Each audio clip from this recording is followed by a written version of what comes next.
Hello friends, இன்றைக்கி இந்த வீடியோவில் பார்த்தீங்கன்னு வச்சுக்கோங்களேன், ஒரு முக்கியமான ஜோதிட தாள்களையும் ஒரு முக்கியமான ஆன்மீக தாள்களையும் பார்க்க போகிறோம்.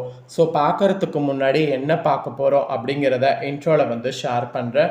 ஸோ என்ன பார்க்க போகிறோம் அப்படிங்கிறத ஃபஸ்ட்டு இன்ட்ரோவில் தெரிஞ்சுக்குங்க. 2026 7வது மாதமான ஜூலை மாதமான கரெக்டாக பார்த்தீங்கன்னு வச்சுக்கோங்களேன் நடந்துகிட்ருக்கு. இந்த ஜூலை மாதத்தில் கரெக்டாக பார்த்தீங்கன்னு வச்சுக்கோங்களேன், ஜூலையுடைய 24க்கு பிறகு ஒவ்வொரு ராசிக்காரங்களுக்கும் இந்த விஷயங்கள் தான் நடக்கும். அதோடு இது மட்டுமே நடக்கும், தடுக்க முடியாது. அதுக்கு காரணம் என்னன்னா, கிரகங்களுடைய வலுவான ஒரு சில அமைப்புகள் தான். கிரகங்கள் பார்த்தீங்கன்னு வச்சுக்கோங்களேன், வலுவாக அமைந்திருக்கக்கூடிய அடிப்படையில் ஒவ்வொருவருக்குமே பார்த்தீங்கன்னு வச்சுக்கோங்களேன், பெரிய கண்டெல்லாம் வரும். அந்த கண்டம் அது நல்ல கண்டமாகவும் இருக்கலாம், இல்லை ஆபத்து கண்டமாகவும் இருக்கலாம். ஸோ அந்த கண்டம் என்ன மாதிரியான கண்டம் அப்படிங்கிறத தான் இந்த வீடியோவில் பார்த்தீங்கன்னு வச்சுக்கோங்களேன், தனுசு ராசிக்காரங்களுக்கு எக்ஸ்பிளைன் பண்ண போகிறேன். நீங்கள் தனுசு ராசிக்காரங்களாக இருந்தீங்கன்னா இந்த ஒரு வீடியோவை ஸ்கிப் பண்ணாமல் பாருங்கள்.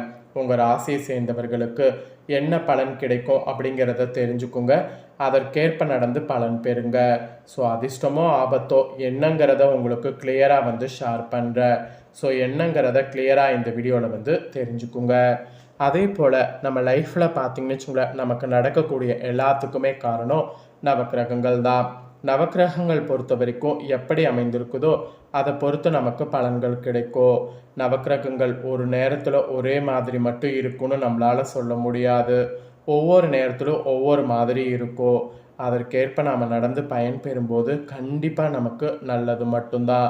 அந்த வகையில் இப்போ சூரியன் பார்த்திங்கன்னு வச்சுக்கோங்களேன், கடக ராசிக்கு வந்துட்டார்.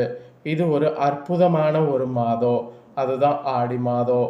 மற்ற மாதங்களை விட இந்த ஆடி மாதத்துக்குன்னு மட்டும் எப்பயுமே தனி சிறப்பு இருக்குது. ஆடி மாதத்தில் நாம் எந்த ஒரு செயல் செய்தாலும் அது நமக்கு படமடங்கு வெற்றி கொடுக்கும். நம்மள நிறைய பேர் ஆடி மாதத்தை சாதாரணமாக கடக்கிறோம்.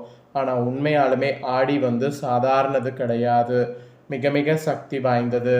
ஆடியில் நாம் செய்யக்கூடிய ஒவ்வொரு செயலுமே நமக்கு அளவு கடந்த வெற்றியை கொடுக்கும். ஸோ ஜோதிட ரீதியாகவும் அறிவியல் ரீதியாகவும் அதனால் ஆடி ரொம்ப சக்தி வாய்ந்தது அப்படிங்கிறத இந்த இடத்துல உங்களுக்கு சொல்ல வரேன். ஸோ அந்த வகையில் ஆடி எந்த அளவுக்கு சக்தி வாய்ந்தது அப்படிங்கிறத இப்போ நான் உங்களுக்கு எக்ஸ்பிளைன் பண்ண போகிறேன். அதுக்கப்புறமேட்டு பலன்கள் என்ன கிடைக்குங்கிறதையும் எக்ஸ்பிளைன் பண்ண போகிறேன். ஸோ பெருசாக உங்களுக்கு என்ன விஷயங்கள் நடக்க போகுது, என்னென்ன மாதிரி நீங்கள் கவனமாக இருக்கணும் அப்படிங்கிறத எல்லாமே இந்த வீடியோவில் தெரிஞ்சுக்குங்க. இதற்கேற்ப நடந்து பயன் பெறுங்க. சரி வாங்க, ஃபஸ்ட்டு உங்களுக்கு ஆடியுடைய ஸ்பெஷலை பார்க்கலாம். வழிபாடுகளுக்கு உகந்ததாக ஆடி மாதமானது குறிப்பிடப்படுது. குலதெய்வ வழிபாடு, கிராமதெய்வ வழிபாடு, இஷ்டதெய்வ வழிபாடு, சிவ வழிபாடு, சக்தி வழிபாடு, திருமால் வழிபாடு என அனைத்து தெய்வ வழிபாடுகளுக்கும் ஏற்ற மாதமாக ஆடி மாதமானது திகழ்கிறது. தமிழ் மாதங்கள்லேயே அதனாலேயே ஆடி மாதத்திற்கு தனி சிறப்பு உண்டு. ஆடி மாதம் என்பது அம்மனுக்குரிய மாதமாக கருதப்படுகிறது. ஆடி மாதத்தை சக்தி மாதம் என்றும் அம்மன் மாதம் என்றும் அழைப்பதுண்டு. ஆடி மாதம் பிறந்த நிலையில் தமிழ்நாட்டில் உள்ள அனைத்து அம்மன் கோவில்களிலுமே விழாங்கிறது கலக்கட்டும். இந்த மாதத்தில் வேத பாராயணங்கள், மந்திரங்கள் ஒலிக்க, சிறப்பு வழிபாடுகள், பூஜைகள், தேர் திருவிழா, தீமதி திருவிழா என அனைத்து விதமான உற்சவங்களும் வெகு சிறப்பாக நடைபெறும். இந்து சமயத்தில் கூட சூரிய நகர்வை கொண்டு வருடத்தை உத்தராயண, தாட்சானியம் என இரு பிரிவுகளாக பிரித்து வைக்கப்படும். சூரியன் தெற்கு திசையிலிருந்து வடக்கு நோக்கி பயணம் செய்யக்கூடிய காலம் உத்தராயண காலமாகும். தை மாதம் முதல் ஆணி மாதம் வரை உத்தராயண காலமாக பிரிக்கப்படுது. இந்த காலம் தேவர்களுக்கு பகல் பொழுதாகும். சூரியன் வடக்கு திசையிலிருந்து தெற்கு நோக்கி பயணம் செய்யக்கூடிய காலம் தாட்சானிய காலம். இது ஆடி மாதம் முதல் மார்கழி மாதம் வரை தாட்சானிய காலமாக பிரிக்கப்படுது. இந்த 6 மாதமும் தேவர்களுக்கு இரவு பொழுதாகும். தாட்சானிய காலம் தொடங்கக்கூடிய ஆடி மாதத்தில் சூரியன் ஆற்றல் அதிகமாக வெளிப்படும். அதனால் ஆடி மாதத்தில் மந்திரங்கள், வேத பாராயணங்கள், ஜபங்கள் ஆகியவற்றிற்கு அதிக சக்தி இருக்குது. உத்தராயண காலத்தில் சூரியனிலிருந்து வெளிப்படக்கூடிய கதிர்களை விட தாட்சானிய காலத்தில் சூரியனுடைய ஒளிக்கதிர்கள் விவசாயத்திற்கு உகந்ததாக இருக்கும். இதன் காரணமாகவே ஆடி மாதத்தில் விதவிதப்பதை முன்னோர்கள் மேற்கொள்கிறாங்க. இதைத்தான் ஆடிப்பட்டம் தேடி விதை என்று ஒரு பழமொழியோடு அழைக்கிறாங்க. ஆடி மாதத்தில் காற்றின் வேகம் அதிகமாக இருக்கோ அந்த சமயம் தூசிகள் மூலம் நோய்கள் பரவ அதிக வாய்ப்பு இருக்குது. எனவே வேப்பிலை மஞ்சள் கொண்டு அம்மனை வழிபடுவது, உடலுக்கு குளிர்ச்சி தரக்கூடிய கூழ் ஊற்றுவது பாரம்பரிய முறையாக கடைபிடிக்கப்பட்டு வருது. மேலும் ஆடி மாதத்தில் தென்மேற்கு பருவமழை பெய்யும். இதனால் விவசாயம் செலுத்த மக்கள் மகிழ்ச்சியாக இருப்பாங்க. இதற்கு நன்றி தெரிவிக்கக்கூடிய வகையில் ஆடி மாதத்தில் அம்மனுக்கு சிறப்பாக வழிபாடுகள் நடத்தப்படும். இந்த மாதத்தில் செய்யப்படக்கூடிய வழிபாடுகள் வாழ்க்கையை செழிக்க வைக்கும் என்பதால் இந்த மாதத்தில் திருமணம் போன்ற சுபகாரியங்கள் செய்வதை தவிர்த்து அம்மன் அருளை பெறுவதற்கு வழிபாடு செய்வது வழக்கம். ஆனால் ஆடி மாதத்தில் திருமணம் போன்ற சுப நிகழ்ச்சிகள் நடைபெறாததை சுட்டிக்காட்டி சிலர் ஆடி மாதத்தை பீட மாதம் என்று சொல்வாங்க. ஆனால் அது உண்மையல்ல, அது அவர்கள் அறியாமையால் சொல்வது. பீட மாதம் என்பதே உண்மையான பெயராகும். இறைவனை நமது மனமாகிய பீடத்தில் வைத்து வணங்கக்கூடிய மாதம் என்பது இதன் பொருளாகும். ஸோ குலதெய்வ வழிபாடு, கிராம தெய்வ வழிபாடு, இஷ்ட தெய்வ வழிபாடு, சிவ வழிபாடு, சக்தி வழிபாடு, திருமால் வழிபாடு என அனைத்து தெய்வ வழிபாடுகளுக்கும் ஏற்ற மாதமாக ஆடி மாதம் இருக்கிறது. ஆடி மாதத்தில் இது மட்டும் இல்லாமல் ஆடி அமாவாசை, ஆடி பௌர்ணமி, ஆடி வெள்ளி, ஆடிப்புறம், ஆடி சுவாதி, ஆடி பெருக்கு, ஆடி தபசு, கருட பஞ்சமி, நாக சதுர்த்தி போன்ற சிறப்புமிக்க நாட்கள் வரும். மேலும் ஆடி மாதத்தில் பெண்கள் மட்டும் வழிபடக்கூடிய ஔவையார் நோம்பும் கடைபிடிக்கப்படுது. இத்தகைய சிறப்பு வாய்ந்த ஆடி மாதம் இந்த டைம் ஜூலை 17ஆம் தேதி பிறந்தது. அதுவும் வெள்ளிக்கிழமையில் ஆடி பிறந்தது சிறப்பானது. ஸோ இந்த மாதத்தில் ஏதாவது ஒரு நாளில் அருகில் உள்ள அம்மன் கோவில்களுக்கு சென்று அம்மனை வழிபடுவது மிகவும் சிறந்தது. கோவிலுக்கு செல்ல முடியாதவங்க வீட்டை சுத்தம் செய்து அம்மன் படங்களுக்கு மலர்களால் அலங்கரித்து விளக்கேற்றி வழிபாடு செய்யுங்க. மேலும் அன்னைக்கு பொங்கல், பாயாசம், நெய்வேத்தியம் படுத்து அம்மன் பாடல்களை பாடி வழிபாட்டு செய்திங்கன்னா அம்மன் அருள் பெறுவது ஈஸியாக இருக்கும். அதனால் இந்த மாதத்தை மிஸ் பண்ணிடாதீங்க. இவ்வளவு சிறப்புகள் ஜோதிட ரீதியாக குறிப்பிடப்படுது.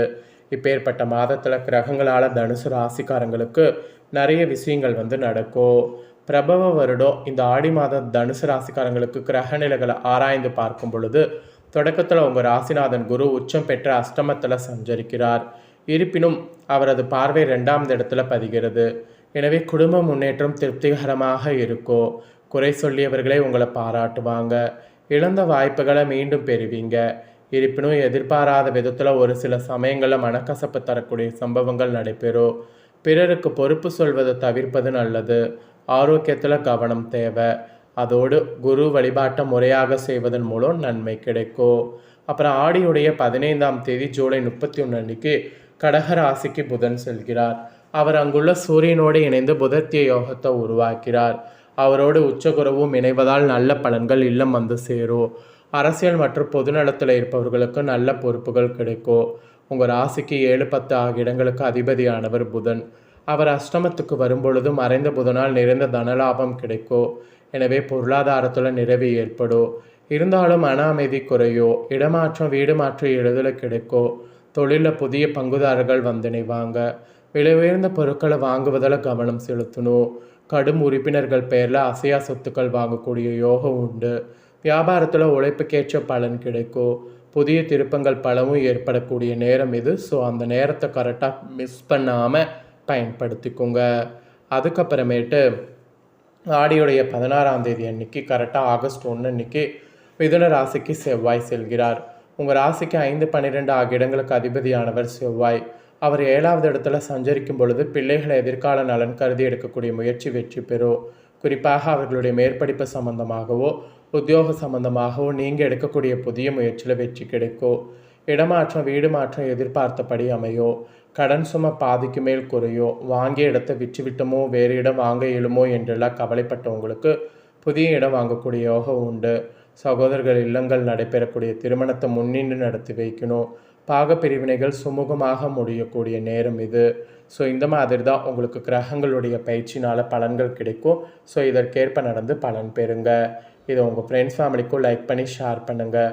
அவங்களும் உங்களை போல் தனுசு ராசிக்காரங்களாக இருந்தாங்கன்னா இதை பார்த்து தெரிஞ்சு இதற்கேற்ப நடந்து பலன் பெறட்டும். இதே போல் புதிய தொழில்களை தெரிந்து கொள்ள மறக்காமல் நம்ம சேனலை சப்ஸ்கிரைப் பண்ணுங்கள். கூட பெல் பண்ண ப்ரெஸ் பண்ணுங்கள். அதை நீங்கள் பண்ணிட்டீங்கன்னா இனி நான் போகிற மற்ற அப்டேட்டான எல்லா வீடியோஸும் உடனுக்குடனே தெரிந்து கொள்ளலாம். ஸோ மறக்காமல் சப்ஸ்கிரைப் பண்ணுங்கள். கூட பெல் பண்ண ப்ரெஸ் பண்ணுங்கள். அதை நீங்கள் பண்ணிட்டீங்கன்னா இனி நான் போகிற மற்ற அப்டேட்டான எல்லா வீடியோஸும் உடனுக்குடனே தெரிஞ்சு கொள்ளலாம்.